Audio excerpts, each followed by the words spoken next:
Lucia Vega froze mid-polish as billionaire tech CEO Victor Reeves waved a document in Mandarin before his executive team, her secret fluency burning in her throat. "Anyone who can translate this acquisition proposal gets my salary for a day, $27,400, Reeves announced, nudging aside Lucia's cleaning cart with his Italian leather shoe. The conference room erupted in laughter as executives exchanged knowing glances. Lucia kept her eyes down, focusing on the circular motion of her cloth against the mahogany table. "Maybe we should just use Google Translate," joked Derek Willis, VP of Operations, his Harvard-class ring clinking against his water glass. "Probably more reliable than whatever discount service we'd get otherwise." Lucia's phone vibrated in her pocket, a reminder of the eviction notice. 72 hours before the court hearing that could leave her family homeless. $27,000, the exact amount standing between dignity and desperation. Her fingers closed around the jade translator's pen in her pocket. Her father's final gift. A skill hidden. A heritage denied. A chance dangling before her. Would revealing her true self to those who looked through her bring salvation or merely new humiliation? The question hung in the air like a prophecy as she slipped from the room, invisible once more. Lucia hadn't always been invisible. 15 years ago, she was the bright-eyed 8-year-old who amazed her teachers by switching effortlessly between 3 languages. Her Chinese mother, Min, had met her Dominican father, Raphael, at an international student exchange in Boston. Their love story had flourished despite cultural differences, bound by a shared passion for languages and education. "Words build bridges between worlds," Raphael would tell Lucia, his voice gentle as he taught her to write characters that danced across the page. By 10, she could translate conversations between her Chinese grandparents and Dominican relatives, earning proud smiles from both sides of her family. The jade translator's pen had been her 13th birthday gift. Cool and weighty in her palm, its smooth surface interrupted only by carved characters spelling, "Knowledge illuminates." When she held it close, she could smell the faint sandalwood scent of her father's study, where they'd spent countless hours poring over texts in multiple languages. "This pen belonged to a great scholar," her father had explained. "Now it belongs to another." 3 months later, Raphael Vega was laid off from Reeves Enterprises during a strategic restructuring. After 15 years developing the company's Asian market partnerships, he was discarded with a severance package that barely covered 2 months' rent. The health insurance disappeared overnight. When the persistent cough turned out to be stage 4 lung cancer, the medical bills accumulated faster than the rejection letters from his job applications. Lucia remembered the night her father had returned from an interview at a competitor, his face ashen. "They can't hire me," he'd whispered to Min. "Reeves has blackballed me throughout the industry. Something about proprietary knowledge." 6 months later, Raphael was gone, leaving behind $43,756 in medical debt, a heartbroken family, and a jade pen that Lucia now carried everywhere as both talisman and burden. Min took on 3 housekeeping jobs, her engineering degree from Beijing University, useless without American credentials or connections. Lucia's dream of a linguistic scholarship evaporated when Min's first stroke hit, forcing the 17-year-old to abandon her senior year and find immediate work. Now, at 23, Lucia's days followed a punishing rhythm. Cleaning offices at Reeves Enterprises from 4 p.m. to midnight, caring for her partially paralyzed mother until dawn, grabbing 3 hours of sleep, then translating academic papers online from 8 a.m. to 2 p.m. under the pseudonym Linguistic Bridge.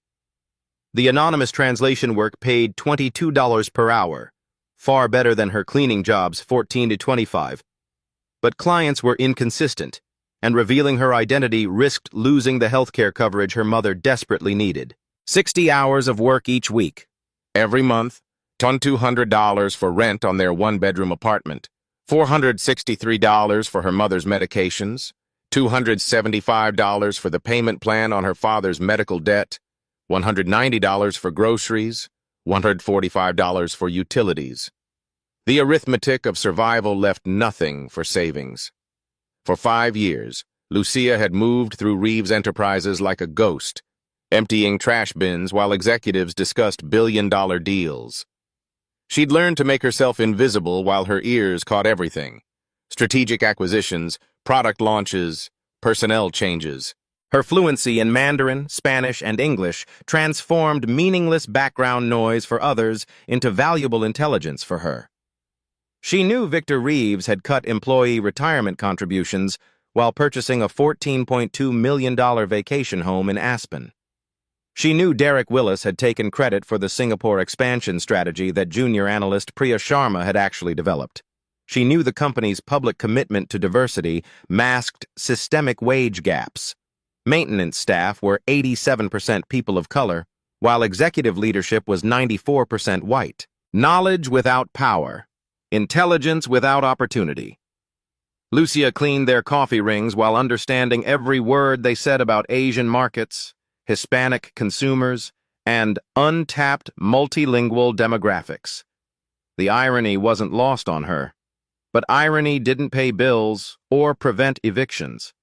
And now, the 72-hour countdown had begun. Her mother's disability appeal had been denied again. The final eviction notice would be processed Monday morning.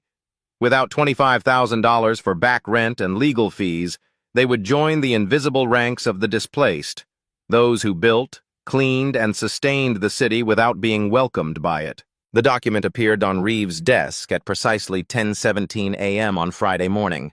Lucia noticed because she was polishing the glass trophy case nearby, close enough to see the Shanghai postmark and the logo of Huangtech Innovations, one of China's largest semiconductor manufacturers. She also noticed how Reeves's perpetually composed face flickered with momentary panic. By noon, the executive floor was in chaos.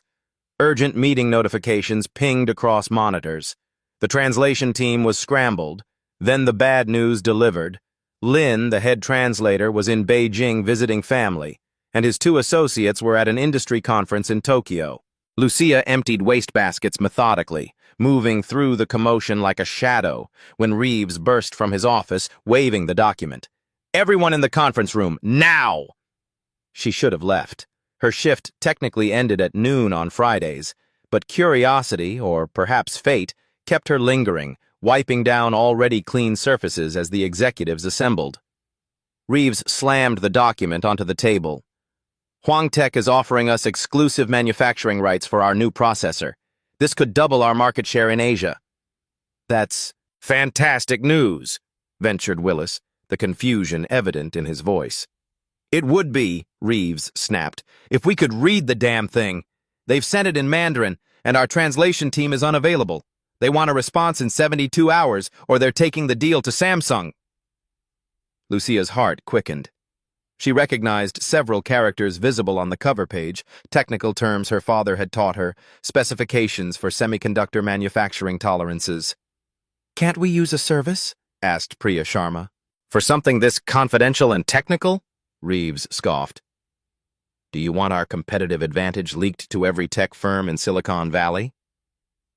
The executives shifted uncomfortably.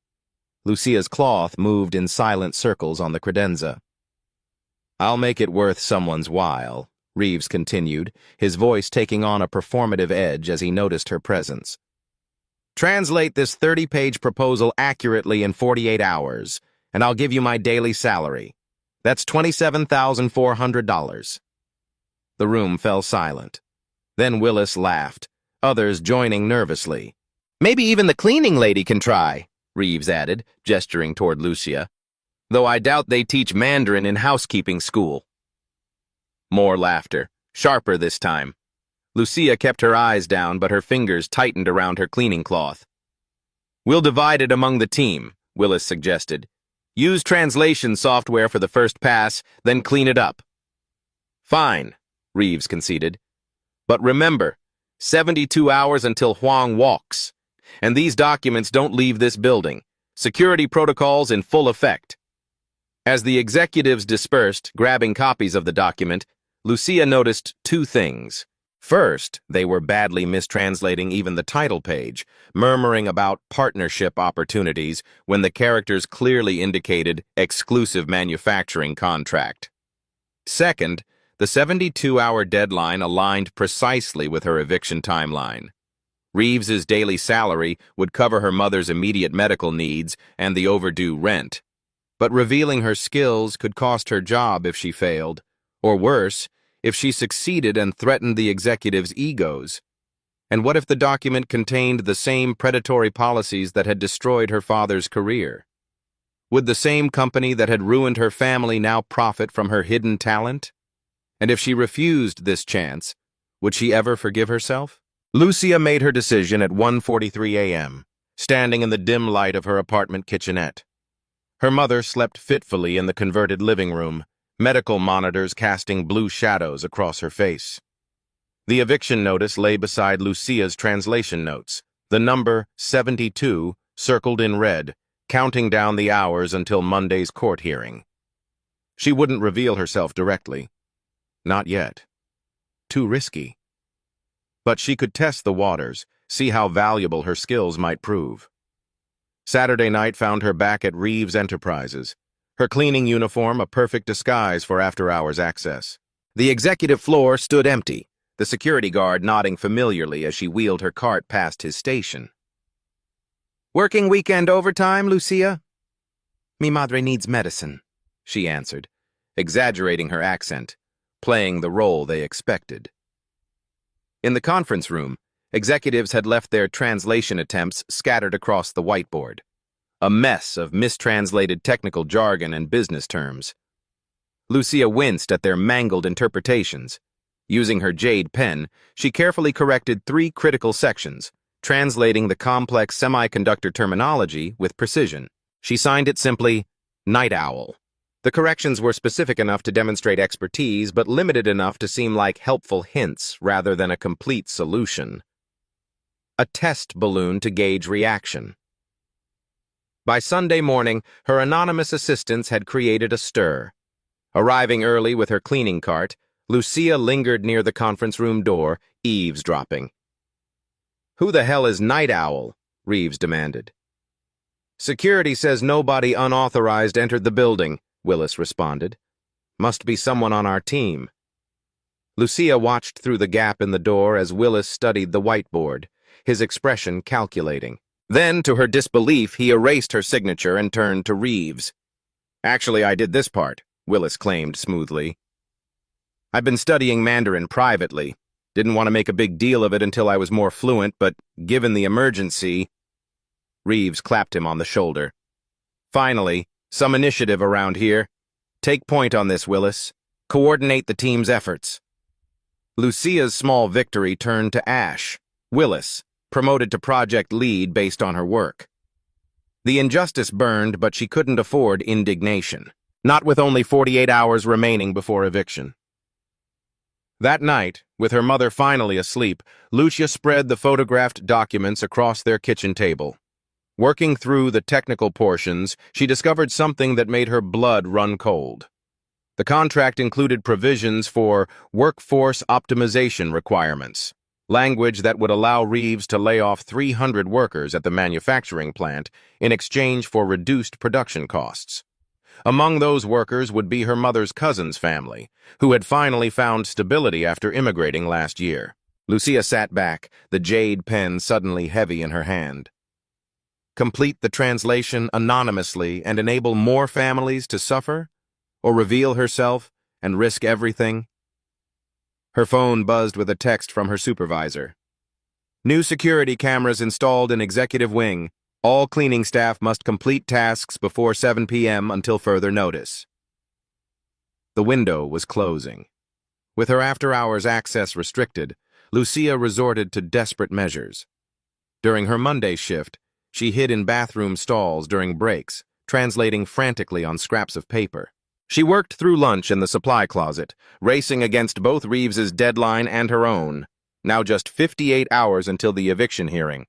By Monday evening, she had completed translations for roughly 40% of the document. She carefully placed more anonymous night owl notes in the conference room, watching as Willis continued claiming credit, growing more confident with each successful interpretation. The countdown ticked. 56 hours until eviction, 47 hours until Huang Tech's deadline. Lucia's eyes burned from lack of sleep, her hands cramped from writing. Her mother's condition deteriorated, the stress of potential homelessness causing her blood pressure to spike dangerously. Necesitamos un milagro, her mother whispered that night, clutching Lucia's hand. We need a miracle. What her mother didn't know was that Lucia had the miracle within her grasp. If only she dared reach for it. We have a security breach. The words cut through Tuesday morning's executive meeting like a blade. Lucia, arranging coffee service, kept her expression neutral as the security chief played video footage showing a shadowy figure in the conference room after hours. The cameras caught someone, but the angle doesn't show a face, he explained. Could be industrial espionage. Investigate everyone, Reeves ordered, especially maintenance staff with after-hours access. Lucia felt Willis's gaze fixed on her. Had he connected her to the mysterious translations? By afternoon, security guards were interviewing all cleaning personnel. When Lucia's turn came, she played her role perfectly, the simple cleaner who barely spoke English, confused by complicated questions. No understand problem, she repeated, hating herself for the stereotype but recognizing its protective power. I clean only. No touch papers. The security chief seemed satisfied, but Willis lingered after the interview, his Harvard ring tapping against the desk. Interesting, he said once they were alone. You seem to understand English perfectly when I'm giving cleaning instructions. Lucia shrugged, eyes downcast. Instructions simple, questions complicated. Willis leaned closer. I think you understand more than you let on. Much more. That evening, Lucia found her locker had been searched. Her stomach dropped when she realized what was missing. The jade translator's pen, her father's gift, her talisman. Looking for this. Willis twirled the pen between his fingers when he cornered her in the empty break room. Quite an unusual item for a cleaning lady. These characters here, they mean knowledge, don't they? Lucia reached for it, but Willis pulled it back. Security is very concerned about unauthorized items that could be used for corporate espionage. I've taken the liberty of filing a report. By Wednesday morning, HR had issued Lucia a formal warning for possession of unauthorized materials and suspicious behavior. Without her jade pen, her connection to her father, her confidence, Lucia felt unmoored, her certainty faltering. The eviction countdown showed 34 hours remaining. Her mother had been taken to the emergency room with chest pains, depleting their meager savings for the ambulance copay. The apartment manager had posted the final eviction notice, 48 hours until they would change the locks. Desperate, Lucia used her lunch break to access Willis's computer while he attended a meeting. What she discovered horrified her. Willis had deliberately mistranslated key sections of the Huang proposal, sections that would not only harm workers, but potentially violate international trade laws. Reeves was about to sign an agreement that could trigger investigations and massive fines. When she returned to cleaning duties, Willis was waiting. I know it's you, he said without preamble. The mysterious translator. I checked the personnel files. Your mother is Min Vega, formerly Min Liu from Shanghai. Your father worked here until we, how shall I put it, right-sized him. Lucia's mask slipped. My father was an invaluable asset to this company. Willis's eyebrows rose at her perfect English. So she speaks. I wondered how long you'd keep up the act. Give me back my pen. After I speak with immigration about your mother's visa status, Willis countered. Expired, isn't it? Since your father's death? Would be a shame if authorities were notified. The threat hung between them. Speak up and face deportation threats, or remain silent while hundreds lose their livelihoods and Reeves Enterprises commits corporate suicide. 30 hours until eviction. 24 hours until the Huang deadline. Lucia had never felt more trapped or more determined. The emergency board meeting began at 9 a.m. Thursday, exactly 24 hours before the Huang Tech deadline. Lucia moved silently around the conference room perimeter, pouring coffee and arranging pastries as Willis presented his completed translation to Reeves and the board members. As you can see, Willis explained, pointing to his PowerPoint, the terms are highly favorable. Huang is offering exclusive manufacturing at rates 15% below market, with minimal quality control oversight. Lucia winced at his mistranslation. The document actually specified stringent quality control protocols with 15% higher tolerance standards than industry average.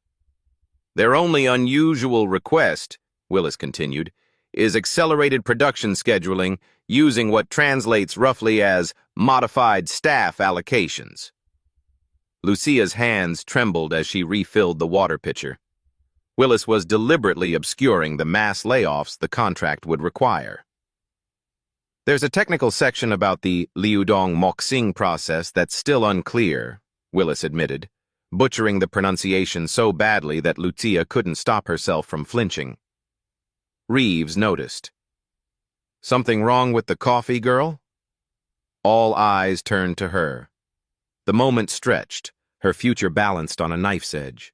Liudong Moxing, Lucia corrected softly, the proper tones flowing naturally. It means fluid modeling system, not whatever he said. The room froze. Willis's face darkened. Excuse me? Lucia straightened her shoulders, 16 years of language study overtaking 5 years of practiced invisibility. You've mistranslated several critical sections. Liudong Moxing refers to the semiconductor's thermal management system, which requires specialized handling during manufacturing. It's not about staff reallocation, it's about technical specifications. How dare you interrupt, Willis began, but Reeves cut him off. You speak Mandarin? Reeves demanded, studying Lucia as if seeing her for the first time. Mandarin, Spanish, and English, Lucia answered, her heart pounding. I also read Japanese and Korean, though my speaking fluency is limited. She's lying, Willis interjected. She's just a cleaner. My father was Lucia Vega, Lucia continued, gaining confidence with each word. He built your Asian market division before your strategic restructuring 5 years ago. He taught me business Mandarin and technical terminology since childhood. Recognition flickered in Reeves's eyes. Vega. I remember him. This is absurd, Willis protested. She's probably working for our competitors. Check my credentials, Lucia challenged, pulling out her phone to display her profile on translationbridge.com. I work under the username Linguistic Bridge. I have a 4.98 rating with over 400 academic and technical translations completed, specializing in engineering and business documents. Reeves took her phone, scrolling through the impressive client list and testimonials, his business instincts clearly wrestling with his prejudices. Willis, your translation mentions nothing about quality control protocols, Lucia continued, addressing the board now. It also obscures the fact that Huang Tech is requiring you to lay off 300 manufacturing workers as a condition of the deal, which would violate 3 separate labor agreements you've signed. The board members murmured, looking between Willis and Lucia. This is outrageous, Willis sputtered. You can't possibly... Page 16, paragraph 4, Lucia recited from memory. The characters clearly state that Reeves Enterprises must implement workforce reduction measures of no less than 300 positions within 60 days of contract execution. I can read the entire section verbatim if you'd like. Reeves studied her for a long moment, calculation replacing surprise. You claim you can translate this entire document accurately? I've already translated about 60% of it, Lucia admitted. I was leaving anonymous notes to help, the ones Mr. Willis has been taking credit for. Willis's face flushed crimson as heads turned toward him. You were the night owl? Reeves asked. Lucia nodded. A slow smile spread across Reeves's face, not warm, but predatory. recognizing an opportunity. "My offer stands," he said. "Translate the complete document by tomorrow's 9 a.m. deadline, and my daily salary is yours, $27,400. "I want it in writing," Lucia countered, surprising herself with her boldness. "And I want my pen back." "Your pen?" Reeves frowned. "My Jade translator's pen. Mr. Willis confiscated it yesterday and filed it as suspicious material." All eyes turned to Willis, who reluctantly pulled the pen from his jacket pocket. "And I want a written contract guaranteeing my continued employment regardless of the translation outcome," Lucia added, "with a confidentiality clause protecting my mother's immigration status." The room fell silent at her audacity. Reeves studied her with new interest, perhaps even respect. "Draw up the agreement," he finally instructed his assistant, "and get Ms. Vega whatever resources she needs." As the jade pen was returned to her hand, Lucia felt its familiar weight. Cool, solid, grounding. The countdown reset in her mind. 18 hours to translate the remaining document while her mother faced eviction in 36 hours. For the first time in years, she was visible. For better or worse. Lucia worked through the night in a small conference room they'd assigned her, fueled by adrenaline and vending machine coffee. Her fingers flew across the keyboard, the jade pen in her hand guiding her through complex technical terminology and subtle cultural nuances that machine translation could never capture. By 3 a.m., her eyes burned. The characters began swimming on the page. She had completed nearly 85% of the translation, carefully noting discrepancies between what Huang Tech was actually offering and what Willis had claimed. The truth was somewhere in between, not as rosy as Willis painted, but not as exploitative as she initially feared. The workforce reductions were suggested, not required, and Huang had included provisions for retraining programs. Her phone buzzed with a text from her neighbor who was sitting with her mother at the hospital. "Doctors want to keep her another day. Need $2,200 deposit for continued care." Lucia massaged her temples. 30 hours until eviction. 6 hours until her translation deadline. She allowed herself the moment of hope. Reeves' money would solve their immediate crisis.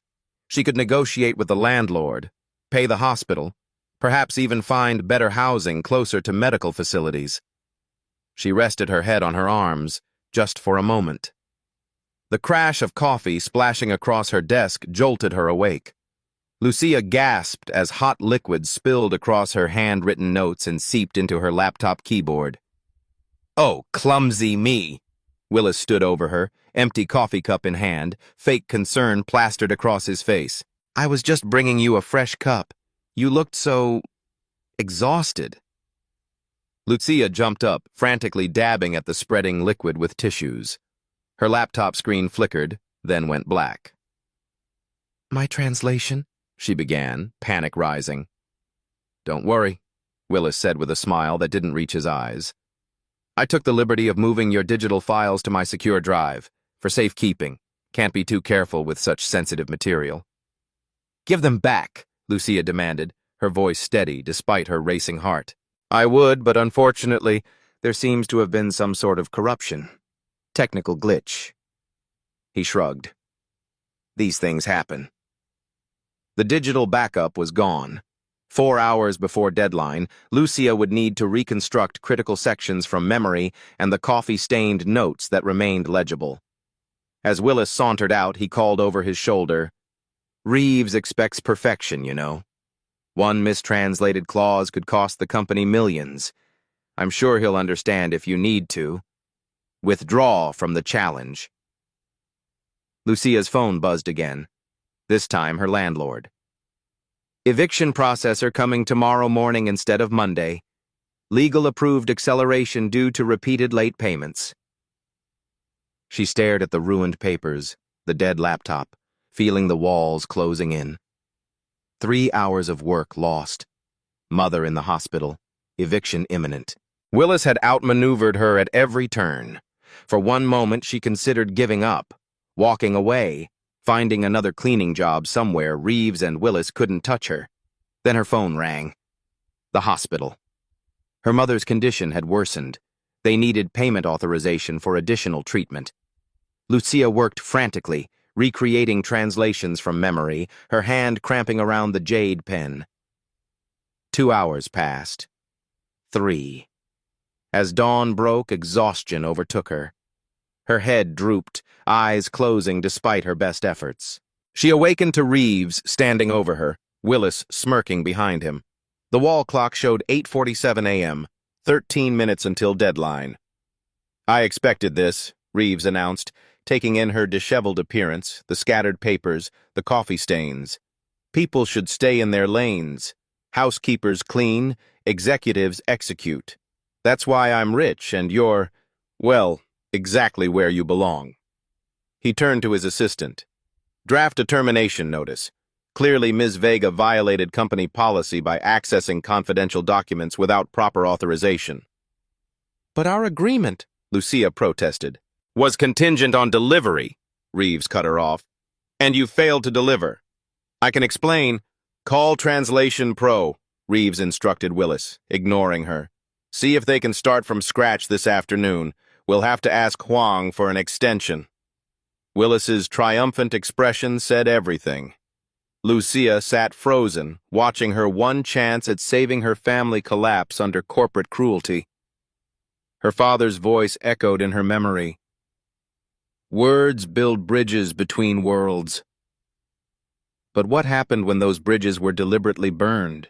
Had she risked everything only to end up in a worse position than before? As Reeves turned to leave, Lucia's gaze fell on her bag where the edge of a notebook peeked out. Her father's research journal. She'd brought it for reference, forgotten until this moment. "Wait," she called, a new clarity cutting through her exhaustion. Reeves paused at the door, irritation evident. "We're done here." "My father worked on this exact technology," Lucia said, pulling out the journal. "The GX500 semiconductor series. He was part of the original development team before Huang Tech acquired the patent." She flipped through the journal, finding her father's detailed notes on the manufacturing process, diagrams, specifications, testing parameters. Information not even included in the Huang documents because they assumed Reeves Enterprises already understood the foundational technology. These notes contain details about the thermal modeling system that aren't explained in the proposal because they're proprietary knowledge. Lucia stood straighter, confidence returning. "I can complete this translation with technical precision no translation agency could match." "You have 10 minutes, Reeves said after a calculating pause. Lucia worked with renewed focus, her father's journal open beside her. The jade pen moved across paper with certainty, filling gaps, clarifying ambiguities, noting technical specifications that the Huang document only referenced obliquely. At precisely 8:58 a.m., she walked into the boardroom where executives had gathered for the Huang video conference. She placed the completed translation before Reeves, who scanned it skeptically. "The video call is starting," his assistant announced. Reeves hesitated, glancing between the translation, Willis, and Lucia. "Ms. Vega, perhaps you should—" "I'll wait outside," Lucia said, turning to leave. "Actually," came a voice from the video screen, "we would prefer if Ms. Vega stayed." Everyone turned to the large display where Lin Huang, CEO of Huang Tech, appeared with his executive team. Beside him sat a familiar face, Mr. Zhang, her father's former colleague. "Ms. Vega," Zhang said in Mandarin, "it is an honor to meet Raphael's daughter. He spoke of your linguistic gifts often." Lucia responded in flawless Mandarin, her surprise giving way to understanding. "The honor is mine, Mr. Zhang. I didn't realize you were aware of my employment here." "We weren't," Lin Huang interjected, "until our intelligence team noted someone was accurately translating our deliberately complex proposal. Few people could navigate those technical terms correctly." Reeves looked between them, understanding nothing of the rapid Mandarin exchange. Lucia switched to English. "Mr. Huang says they included technical complexities as a test. They wanted to see if Reeves Enterprises still retained the expertise my father helped build." And do we pass this test? Reeves asked cautiously. That depends, Lucia answered, switching back to Mandarin to address Huang directly. The proposal contains ambiguities regarding workforce requirements that could be interpreted as requiring layoffs. Was this intentional? A subtle smile crossed Huang's face. Very perceptive. We have concerns about Reeves' labor practices since Mr. Vega's departure. The workforce language was deliberately ambiguous to see how they would interpret it. Lucia turned to Reeves. Huang Tech is concerned about your company's approach to workforce management. They included that section as a character test. Willis stepped forward. This is ridiculous. She's making this up to... Perhaps, Lucia interrupted, Mr. Willis would like to explain why he deliberately mistranslated key sections and sabotaged my work?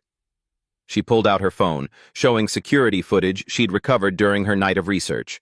Willis clearly visible pouring coffee on her computer and deleting files from her directory. The room fell silent. Reeves's expression hardened as he watched the indisputable evidence. Mr. Willis, he said quietly, you're fired. Security will escort you out. As Willis was removed, protesting loudly, Huang spoke again in Mandarin. We will proceed with the contract on one condition, that Ms. Vega oversees the implementation as our cultural liaison. The jade pen moved confidently across Lucia's notes as she translated the conversation in real time, its smooth surface catching the light, leaving crisp blue characters that smelled faintly of sandalwood and possibility. No longer a memento of loss, but an instrument of her authority. They insist on working directly with me as a condition of the deal, Lucia explained, the power dynamic in the room shifting palpably. Reeves studied her, recognizing the leverage she now held. With the Huang deadline minutes away and millions at stake, he had no choice. Fine, he conceded. Ms. Vega will oversee the cultural aspects of the implementation. The video call concluded with Huang expressing his pleasure at finding Rafael Vega's legacy alive at Reeves Enterprises. As the executives dispersed, Reeves approached Lucia. It seems I underestimated you. Many people do, she replied simply. Our agreement stands. He wrote a check for $27,400, his daily salary. Though it appears you've earned considerably more than that. As cameras recorded the official contract signing for company records, Huang made one final request via email, a $50,000 signing bonus specifically designated for cultural consultancy services provided by Lucia Vega. With $77,400 in hand, enough to save her mother's medical care, stop the eviction, and provide breathing room for the first time in years, Lucia finally allowed herself to exhale. The jade pen rested in her hand, no longer a burden of the past, but a key to her future. 6 months later, Lucia sat in her new office, Director of International Relations at Reeves Enterprises. Floor-to-ceiling windows offered a view of the city where she'd once felt invisible. Her desk, polished walnut, not the pressed composite of lower-tier employees, held a framed photo of her mother, now receiving specialized care in a facility close to their new 2-bedroom apartment. The jade translator's pen rested in a small crystal stand, its polished surface catching the morning light. When she held it now, the sandalwood scent mingled with the fresh orchids she kept beside her father's photograph. 2 sensory connections, one to her past, one to her present. Her first official act as director had been establishing a scholarship fund for employees' children, named for her father, and implementing a comprehensive review of the company's layoff policies. Her second had been rehiring workers from her community with proper benefits and language-appropriate training materials. The contract she'd negotiated with Huang Tech had increased Reeves's Asian market share by 32% in 2 quarters. The board members who had once looked through her now addressed her as Ms. Vega, with the same deference once reserved for Reeves himself. Even Victor Reeves had developed a grudging respect for her, not from any moral awakening, but from the simple arithmetic of profit. Her cultural insights and linguistic precision had opened doors previously closed to the company. As Reeves himself had put it in the last shareholders' meeting, Ms. Vega's unique perspective has proven unexpectedly valuable. Lucia smiled at the corporate-speak translation of "I was wrong about her." Her assistant knocked gently. "Your mother's physical therapist called. The improvements are continuing ahead of schedule." "Gracias," Lucia answered, allowing herself the small pleasure of using Spanish openly in these halls where she'd once hidden her multilingual identity. Her phone chimed with a calendar reminder. The monthly board meeting in 15 minutes. 6 months ago, she had been invisible in that room, wiping fingerprints from water glasses while executives made decisions that affected thousands of lives. Today, she would present her international expansion strategy, a plan projected to create 450 new jobs and increase company valuation by 18%. As she gathered her materials, her gaze fell on a newspaper clipping framed beside her father's photo. The business section headline read, "Reeves Enterprises stock soars on Asian partnership. New director credits immigrant father's legacy." The article highlighted her unconventional rise from maintenance staff to executive leadership, with analysts praising the company's unexpected talent discovery as a model for corporate diversity. What the article didn't mention was the 28 other maintenance and support staff members who had been promoted after Lucia implemented her Hidden Talents Initiative, a company-wide program that encouraged employees at all levels to showcase their skills and education. The former security guard with an engineering degree from Nigeria, the cafeteria worker who spoke 5 languages, the IT help desk technician with a gift for product design. Willis, meanwhile, had become a cautionary tale in corporate circles after his attempted sabotage went public. No major tech firm would touch him now. The last Lucia had heard, he was teaching business communication at a community college, ironically educating the very demographic he had once dismissed. Reeves himself remained unchanged at his core, driven by profit rather than principle, but had learned to recognize talent regardless of its packaging. He still referred to Lucia's rise as lightning in a bottle, rather than acknowledging the systemic barriers that had kept her hidden.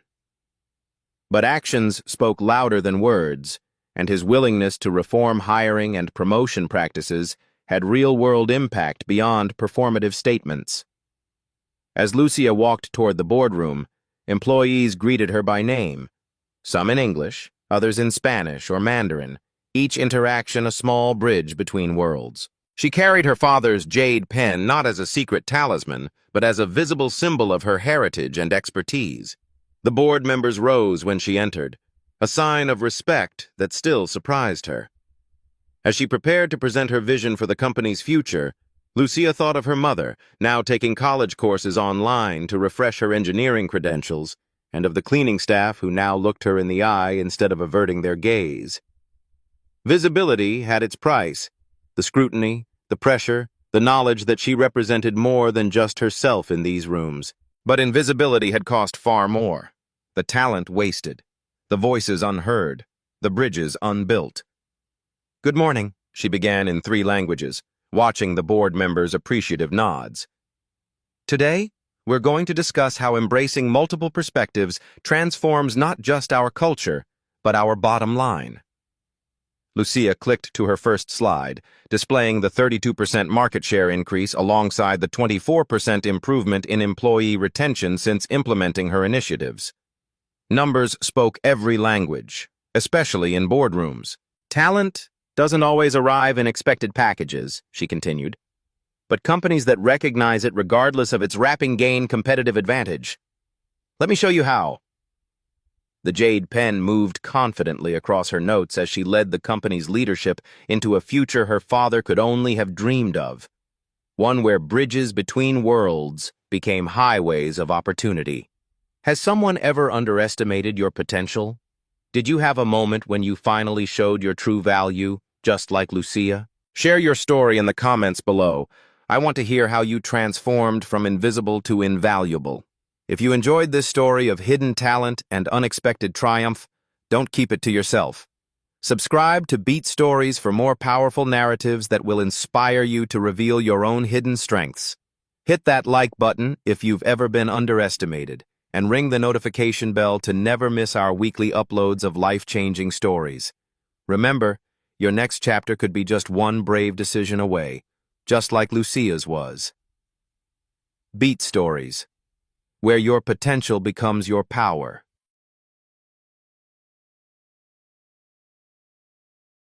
Behind every headline is a human story. At Beat Stories, we go deeper, where emotion meets evidence and drama reveals the system. If this story made you pause, reflect, or feel something, don't forget to subscribe. There's more to come.